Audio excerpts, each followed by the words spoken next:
Vamos abrir nossas Bíblias no Evangelho de Mateus, capítulo 6. Evangelho de Mateus, capítulo 6, versículo 19. Não acumuleis para vós outros tesouros sobre a terra, onde a traça e a ferrugem corrói, onde os ladrões escavam e roubam. Mas ajuntai para vós outros tesouros no céu, onde traça nem ferrugem corrói, onde ladrões não escavam e nem roubam. Porque aonde está o teu tesouro, aí estará também o teu coração. Versículo 24. Ninguém pode servir a dois senhores. Porque há de aborrecer-se de um e amar o outro. Ou se devotará a um e desprezará o outro. Não podeis servir a Deus e as riquezas. Versículo 33. Buscai, pois, em primeiro lugar, o seu reino e a sua justiça, e todas estas coisas vos serão acrescentadas. Vamos ficar de pé, meus amados irmãos. Vamos orar ao nosso Deus.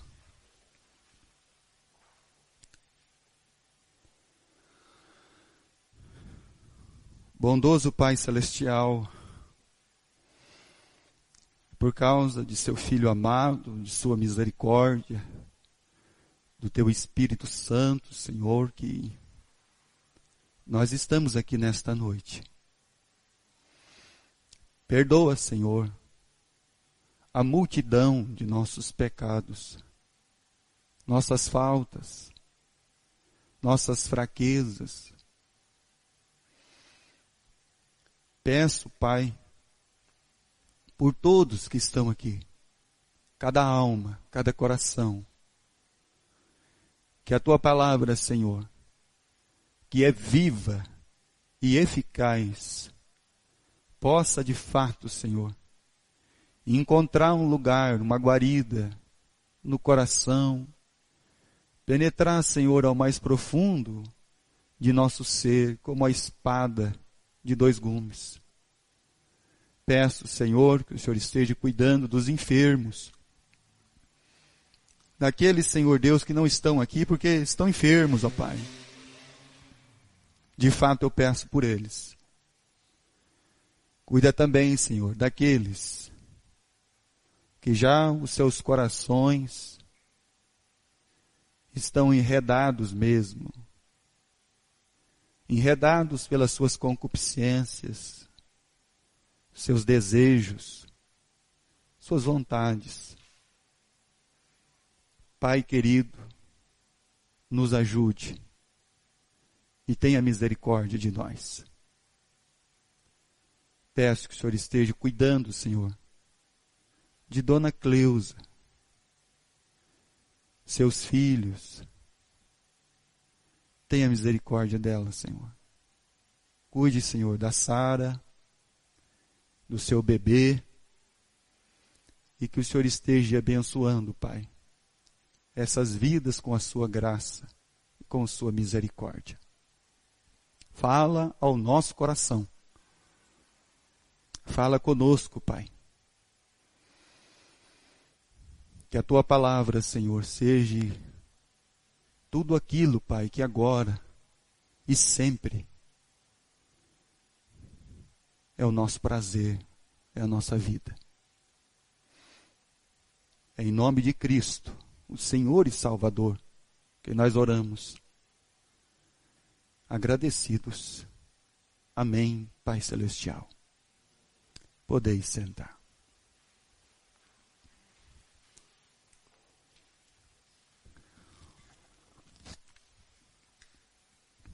O Salmo 123,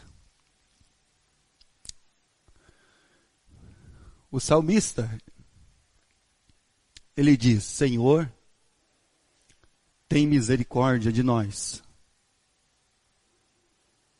Porque nós já estamos, Senhor, cansados dos desprezos dos soberbos e daqueles que andam segundo as suas vontades.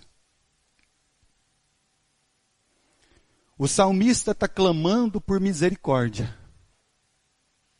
Porque de fato, quando cada um de nós decidir, resolver, escolher, seguir os nossos próprios caminhos, quando cada um de nós decidir viver segundo as nossas próprias vontades, então, a palavra que diz o livro de Apocalipse, ai da terra, porque ele foi lançado lá. Ai dos moradores deste mundo.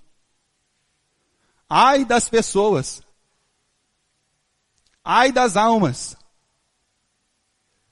Quando nós achamos que o nosso maior inimigo é o Satanás, é o diabo, na maioria das vezes nós nos equivocamos.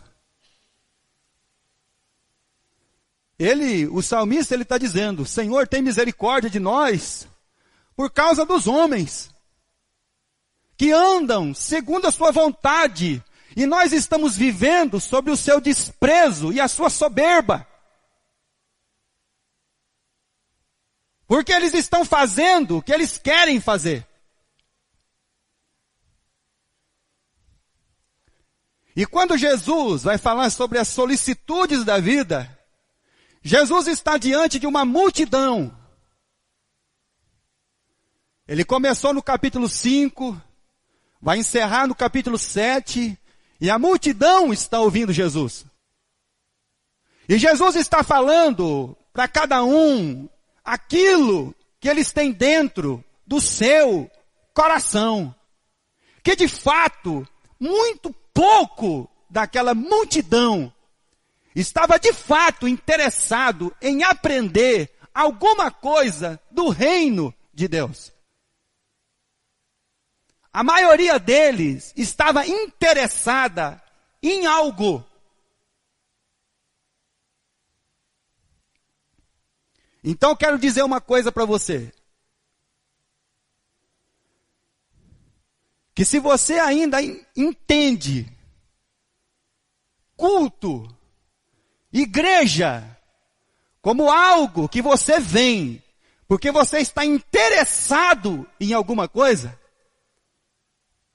em alguém, em algo, em alguma coisa que seja, qualquer coisa que seja. Então eu vou dizer para você, é bem provável que vai passar um tempo e você nunca mais vai aparecer aqui. Porque de fato Deus não está aí para fazer as nossas vontades. Deus não está aí para dizer sim aos nossos projetos humanos, à lucubração da nossa mente, os planos que nós temos. Você precisa entender uma coisa, que cada um de nós, o dia que escolher viver pela vontade própria, nós vamos nos tornar os piores pessoas do mundo. Então as almas que estão aí fora não vão precisar ficar preocupados com o diabo. Eles só vão precisar ficar preocupados conosco. E com as nossas maldades. Jesus, quando ele olha para os homens, ele diz assim: vocês estão ainda me ouvindo? Mas o coração de vocês, o entendimento de vocês ainda está sobre este mundo. Porque ainda vocês estão tentando acumular coisas que não fazem parte do reino eterno de Deus, que não duram para sempre. Vocês estão ainda acumulando, aguardando, ajuntando. E na verdade tudo que está movendo vocês é aonde está de fato o seu coração. Por isso que Jesus ele diz que ninguém pode ter dois senhores. Ou você vai servir a Deus, ou o seu Deus vai ser o dinheiro, vai ser o mamon. O seu Deus vai ser a riqueza. O seu objetivo de vida vai ser só ganhar dinheiro. O seu objetivo de vida vai ser sua casa, vai ser o seu carro, é quanto você pode gastar lá. O seu objetivo de vida vai ser em viver para você mesmo. Então por isso que o salmista no Salmo 123, ele está dizendo, Senhor, tem misericórdia de nós. Porque eles andam segundo as suas próprias vontades e desejos. E quando andamos segundo as nossas vontades e desejos, segundo as solicitudes do nosso coração e da nossa vida, então vai haver em nós aquele fato de você ficar indeciso ao qual Deus você quer servir. O Deus que finalmente faça o que você quer, o dinheiro. Então você vai ter que aborrecer um Deus. Porque o mamon, a riqueza, não é um Deus. Quando os homens disseram para Jesus, olha, é lícito pagar tributo a César? Jesus disse, de quem que é essa moeda? Traz uma moeda para mim. De quem que é essa esfinge aqui, esse rosto? De César.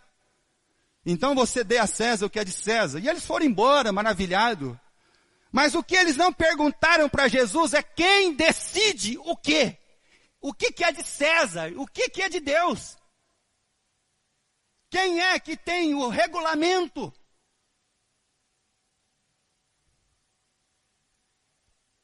O que é de quem?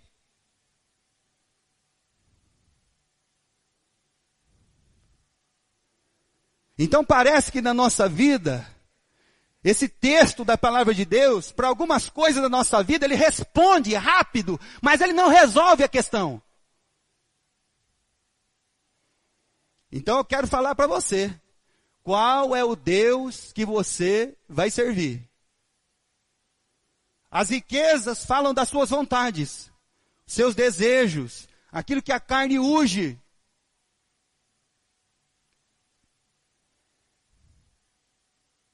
A Bíblia diz que é Deus quem faz todas as coisas.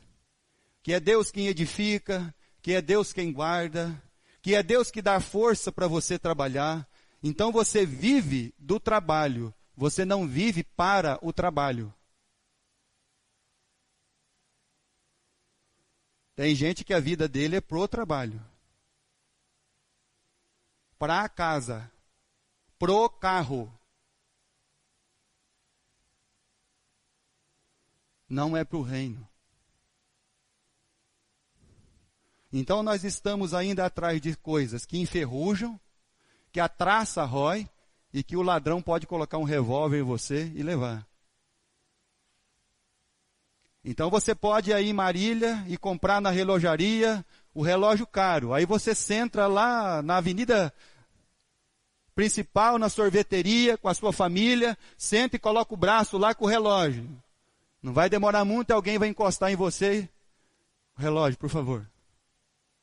Não importa quando você pagou do relógio. 5 mil, 10 mil.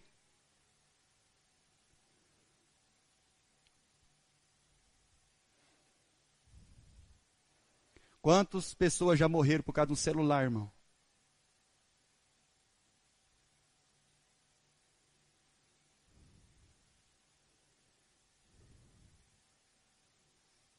O livro de Amós está dizendo, quando o homem anda segundo a sua vontade, um par de sandália é o preço da sua vida.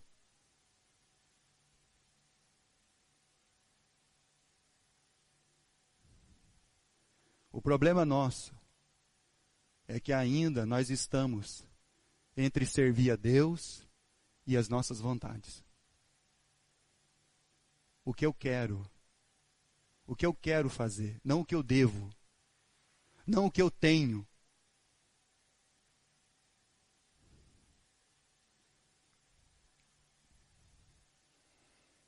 E aí Jesus diz: busca em primeiro lugar o reino e a sua justiça. Será que de fato, meus irmãos, nós estamos entendendo isso? Ou será que nós estamos vindo no culto ainda para ser abençoados, porque a gente não entendeu que a gente já foi abençoado? De fato, nós estamos querendo vir ainda entender culto como sacrifício e não como comunhão. Jesus olha para todas essas pessoas, meus irmãos, tem uma multidão ouvindo Jesus, preste atenção.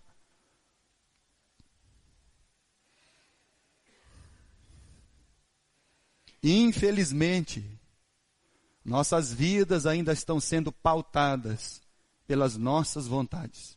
Então Jesus ele diz, quando você resolver viver pelas suas vontades, você vai aborrecer a Deus. Porque você não pode servir a dois Deus, a duas vontades. Ou você vai servir a Deus, ou você vai seguir as suas próprias vontades. Então por isso que o reino de Deus e a sua justiça nunca vão ser a sua prioridade. Nunca vão ser o de fato o que faz você sair da sua casa. Nunca vai ser de fato aquilo que move as motivações da sua vida e do seu coração, da sua alma verdadeira. O reino de Deus é a sua justiça. E as outras coisas, Senhor, as outras coisas que o Senhor, como o meu Pai Celestial, o Senhor já sabe que eu preciso delas, o Senhor vai acrescentar elas na minha vida.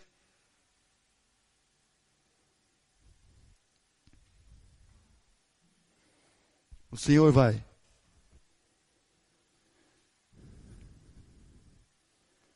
Marcos, capítulo 10.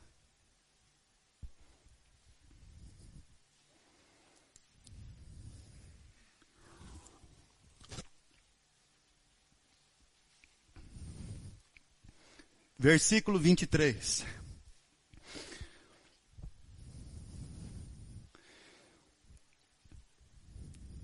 Então Jesus, olhando ao redor, disse aos seus discípulos, quão dificilmente entrarão no reino de Deus os que têm riqueza. Não parece estranho esse versículo? Se esse versículo parasse aí, irmão, se esse capítulo parasse aí, na verdade, qual seria a nossa conclusão, o nosso entendimento a respeito disso? O que de fato nós compreenderíamos por olhar o versículo 23? Que é pecado ser rico, que é pecado ter as coisas, que de fato quem é rico ou quem vai se tornar rico não vai herdar o reino de Deus. Então seria os pensamentos nossos, graças a Deus que o texto, ele não parou por aí, Jesus não parou por aí. Então Jesus percebeu uma coisa, ele percebeu aquilo que nós temos, aquilo que são os nossos pensamentos. Aí no versículo 24 ele diz assim, os discípulos estranharam estas palavras. De fato, eles estranharam, como qualquer um de nós vai estranhar ou estranharia. Então Jesus, quando olhou os discípulos, depois dessa palavra pronunciada pelo Cristo, Jesus percebeu que ele ficou sem entender. E aí então Jesus ele diz, mas Jesus insistiu em dizer-lhes, filhos, quão difícil é para os que confiam nas riquezas entrar no reino de Deus. Ah, sim, agora ficou mais fácil, Senhor. Agora o Senhor esclareceu o meu coração e a minha mente. Agora o Senhor esclarece o meu coração em dizer que o problema é o confiar nas riquezas, que o problema é colocar o meu coração ali. Então ali vai ser o meu tesouro. Ali vai ser o que me motiva a acordar todos os dias. Ali vai ser o que me motiva, como esse jovem disse. Olha, você conhece a minha palavra? Conheço. Conhece? Conheço.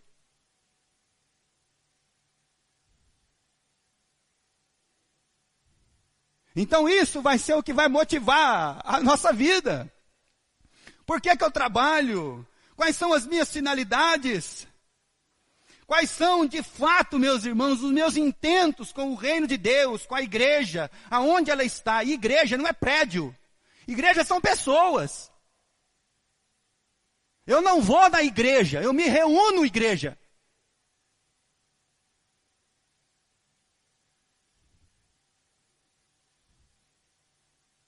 E culto não começa 7h30 no domingo. Culto começa quando você acorda. Culto não acaba às 8h30, 9h. Culto só acaba quando você dorme, porque a Bíblia diz que Deus conhece o nosso levantar e o nosso deitar. Então que hora que começa o culto, irmão? Quando você levanta. Que hora que ele termina, irmão? No dia de domingo você se reúne em igreja para ter uma comunhão. Mas que hora que ele se encerra? Quando Deus conhece o seu deitar. Nós estamos entendendo o culto, só culto 7h30.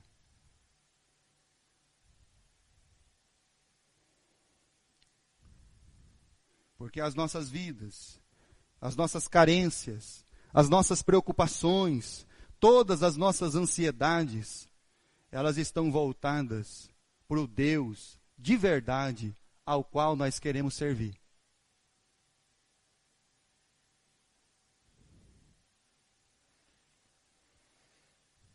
Um Deus que não ocupe muito o meu tempo.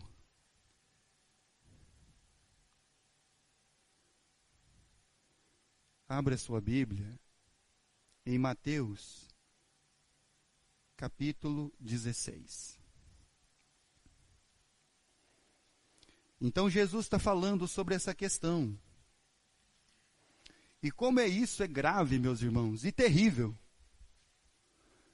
Nós estamos vivendo uma época que quando você agora liga a sua televisão, qual que é as notícias principais? Corrupção, corrupção, roubo, roubo. Por quê, irmãos?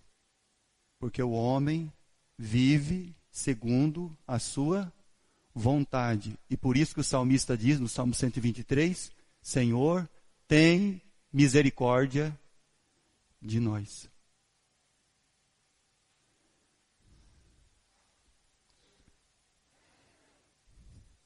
Mateus capítulo 16, versículo 26. E aí Jesus, ele olha para os homens, todo mundo preocupado. Chegou um dia um homem em Jesus e falou assim, mestre, eu quero que o senhor reparta os bens. Vai lá conversar com meu irmão, senhor. Fala para ele que ele tem que repartir os bens comigo. Que ele tem que me dar a parte dele, ele tem que me dar a minha parte, eu quero a minha parte. Aí Jesus falou, poxa vida, você acha que eu sou repartidor de bens agora?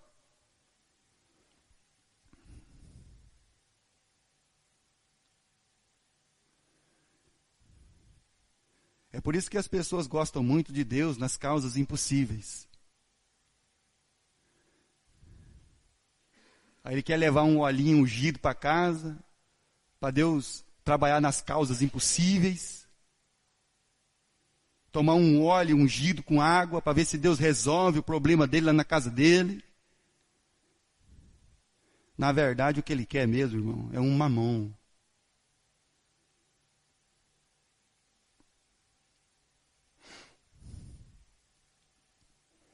Jesus, ele diz assim, pois que aproveitará ao homem se ganhar o mundo inteiro e perder a sua alma?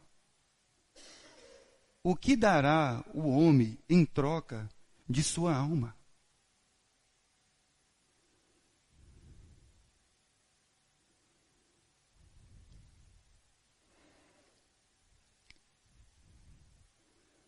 O que o homem mais rico do mundo pode dar pela sua alma? A empresa dele de computação? Uma pólice de seguro? Quando o médico olhar para ele e dizer assim: querido, talvez dessa noite você não passa. O senhor não pode fazer nada? Não posso fazer nada. Não, mas eu tenho muita coisa. Ah, é? Pois é.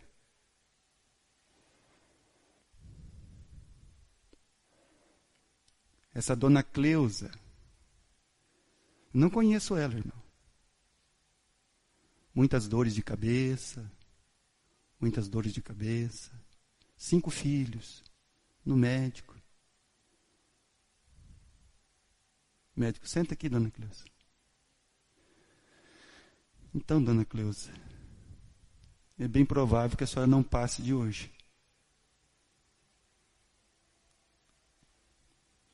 E o que você vai fazer com as suas coisas acumuladas?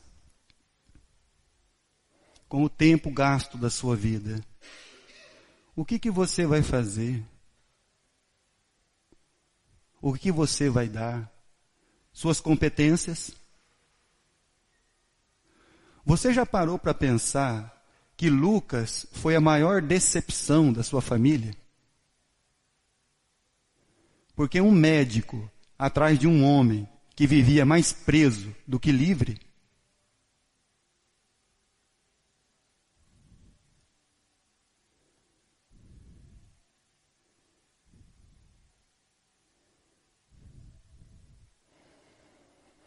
Jesus, ele diz: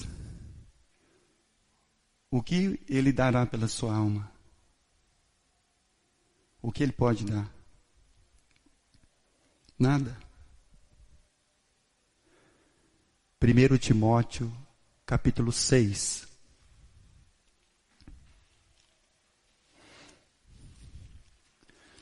O momento que vivemos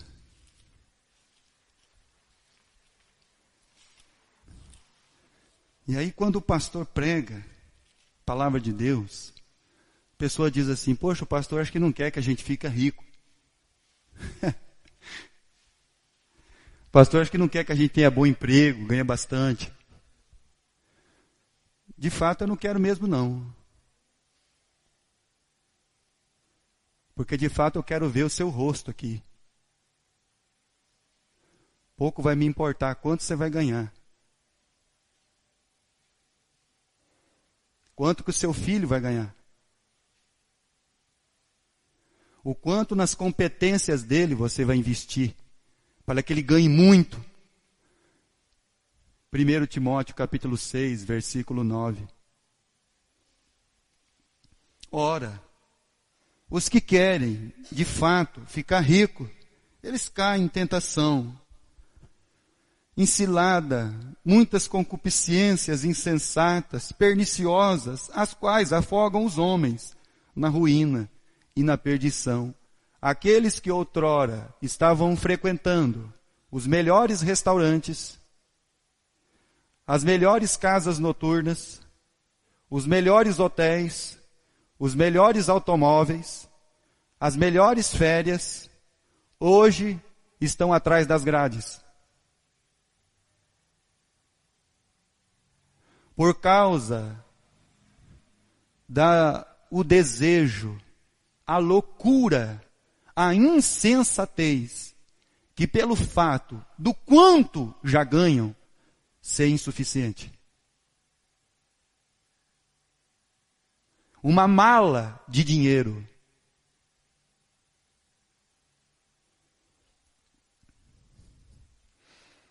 Eu tinha uma borracharia, irmão. Bem simplesinha. Pensa na mais simples que possa ser. Um descolador de parede, espátula. E na cidade um dia chegou um pessoal andando de caminhonete. Caminhonetona. E eu fiz um serviço para esse pessoal. E um dia ele entrou dentro da minha borracharia, com uma mala dessa. E abriu assim, ó. Plac! Aquilo estava forrado de dinheiro. Não passou muito tempo, irmãos. Foram presos ladrões de gado, sequestradores.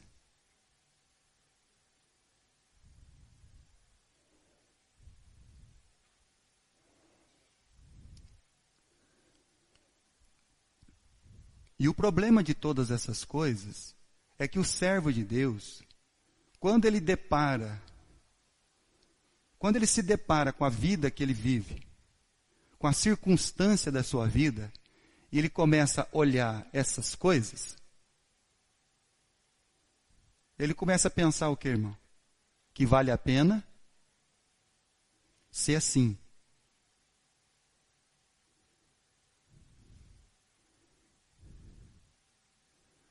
Que vale a pena a mentira, a ganância, o desejo insaciável.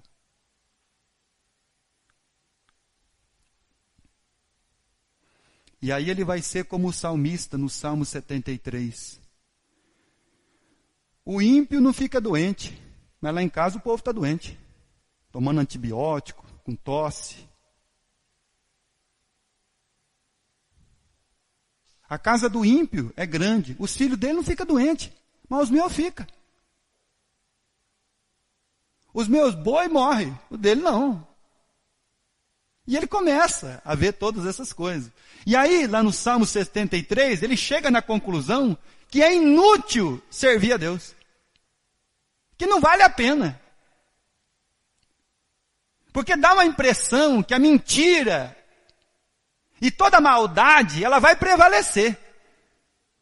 E de fato não vai. Porque os homens ímpios, eles vão de mal a pior, diz a palavra de Deus. Versículo 17. Aliás, versículo 10. Nós lemos só o 9. Porque o amor do dinheiro é a raiz de todos os males. E alguns nessa cobiça se desviaram da fé e a si mesmos se atormentaram com muitas dores. Então por que nós não somos fiéis a Deus? Porque a gente tem que ser fiel lá em casa, né, irmão? A gente tem que ser fiel com o nosso automóvel. Mas com Deus a gente pode deixar para lá.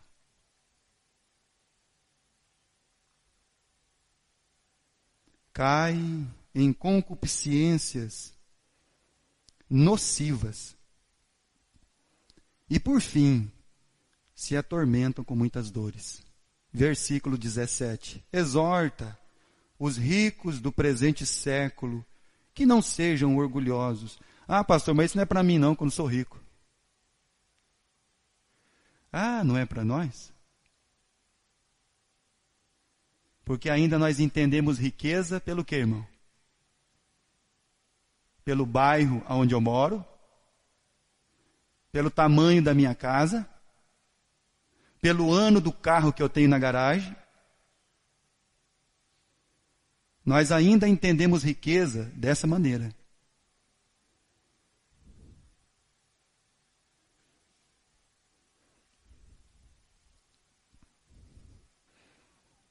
Que não sejam orgulhosos e nem depositem a sua esperança na instabilidade da riqueza, mas em Deus, que tudo nos proporciona ricamente para o nosso aprazimento. Que pratiquem o bem, sejam ricos de boas obras, generosos em dar, prontos a repartir. Que acumulem para si mesmo tesouros, sim, tesouros, sólido fundamento, para o futuro, a fim de se apoderarem de uma verdadeira vida. Por isso que o índice de suicídio de 30 anos para cima aumentou muito. Porque como os filhos eles não estão respondendo às expectativas dos seus pais e os investimentos deles, então eles estão cometendo suicídio.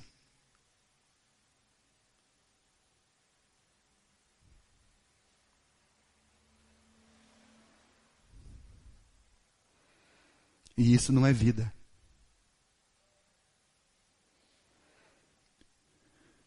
Por isso que Jesus ele diz: busca em primeiro lugar o reino e a sua justiça.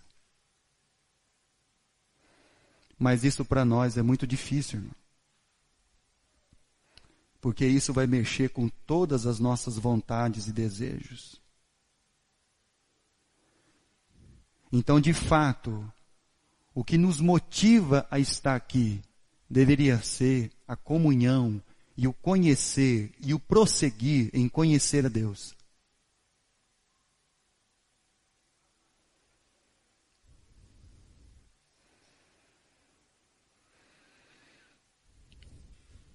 Marcos capítulo 10. Os discípulos entenderam. Os que confiam nas riquezas. E aí Jesus, então, ele diz, é mais fácil passar um camelo, versículo 25, pelo fundo de uma agulha, do que entrar um rico no reino de Deus. Mas o Zaqueu era um homem rico. E ele passou pelo fundo da agulha. O animal, o maior animal da Palestina, o menor orifício, o fundo de uma agulha. O Zaqueu um dia se converteu. O rico. Porque então os discípulos dizem assim, eles ficaram de sobremodos maravilhados, dizendo entre si, então quem pode ser salvo? Jesus, porém, fitando nele o olhar, disse, para os homens é impossível, contudo, não para Deus, porque para Deus tudo é possível. Então Pedro começou a dizer-lhe, eis que nós deixamos tudo e te seguimos. Tem alguma tradução aí que traz a palavra assim, nós deixamos tudo e te seguimos. O que receberemos? Alguém tem no final da palavra? José tem? No final do versículo, o que ganharemos ou o que receberemos? Então isso traz a ideia de que deixar pai, mãe e todas as coisas por uma finalidade verdadeira, isso vai valer a pena. Se for por causa do reino de Deus e por causa de mim, disse Jesus, versículo 29, tornou Jesus, em verdade vos digo, que ninguém há que tenha deixado casa, ou irmãos, irmãs, mãe, pai, filhos e campos, por amor de mim e por o amor do Evangelho. Então não adianta uma pessoa abandonar a vida dele e seguir uma filosofia de vida. Se não for de fato, Jesus disse, a mim e o Evangelho. E o que é o Evangelho, irmão? Evangelho é salvação. Porque pela graça, por meio, isso não vem, é dom, não vem, para que ninguém, porque nós somos feituras suas, criados em Cristo Jesus, para as boas obras, que de antemão Ele preparou para que nós andássemos nelas.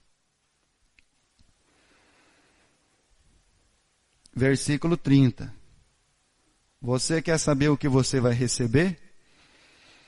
Que não receba, já no presente século, um cêntuplo de casas, irmãos, irmãs, mães, filhos, campos, com perseguições, e no mundo por vir, a vida eterna. E por fim, aquilo que de fato não é a nossa vida. A conclusão do reino no versículo 31. aquilo que de fato não é encarnado em nós.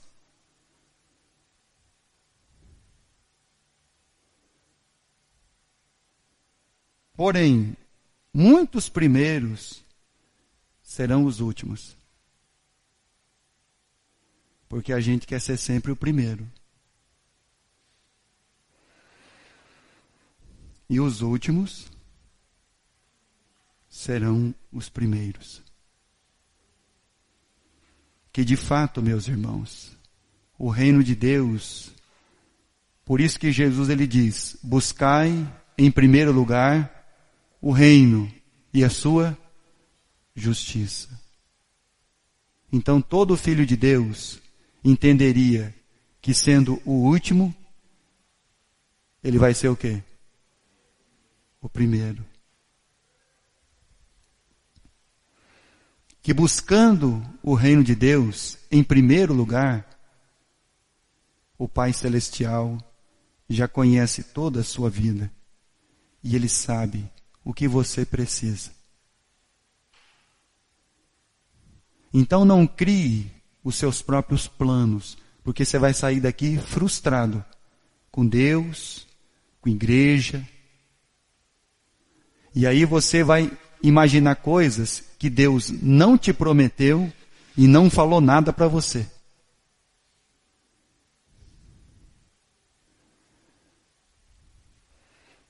Porque de fato o nosso entendimento do reino de Deus está muito longe.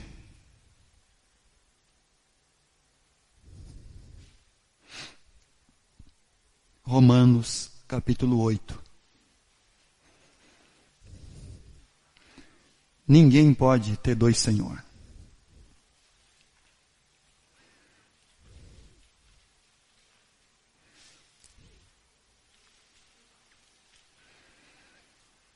Versículo 16 e 17.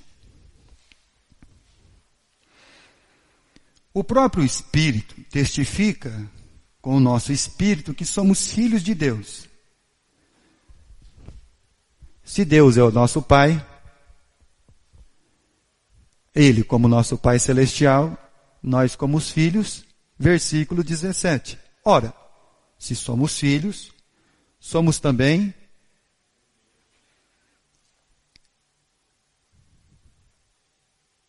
Abraão viveu na terra de Canaã. Então Deus, o Pai, mostrou para ele assim, olha, tudo que você vê aí, onde você colocar a planta do seu pé, é seu. Mas ele nunca construiu uma casa. Porque ele andava como um peregrino.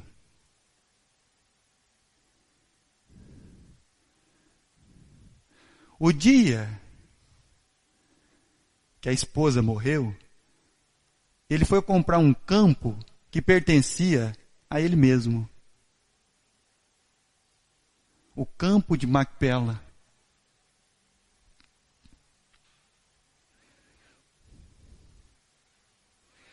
Então, o apóstolo Paulo diz assim, entristecidos, mas não abatidos. Vivendo como nada tendo, mas possuindo tudo.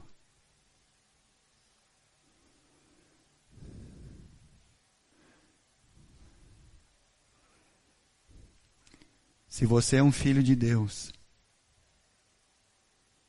entenda uma coisa, por favor.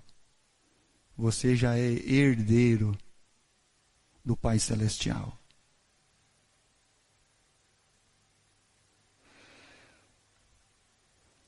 Então não existe uma pessoa mais rica do que você.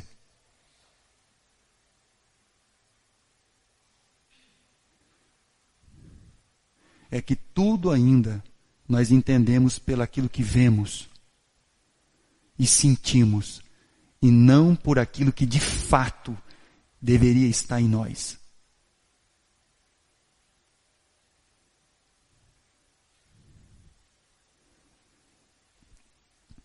herdeiros de Deus, co-herdeiros com Cristo, se com Ele sofremos, para que também com Ele sejamos glorificados.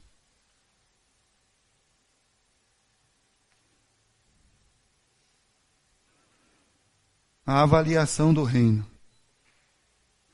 é diferente deste mundo. Por isso que Jesus ele diz: para que vocês não vivam ociosos e segundo as suas vontades, busquem em primeiro lugar o reino de Deus e a sua justiça. Ninguém pode servir a dois senhores.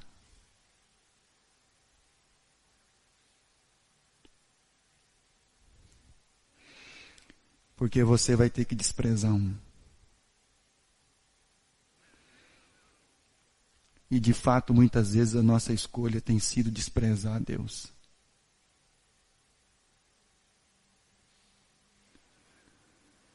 Eu prefiro o emprego que Deus.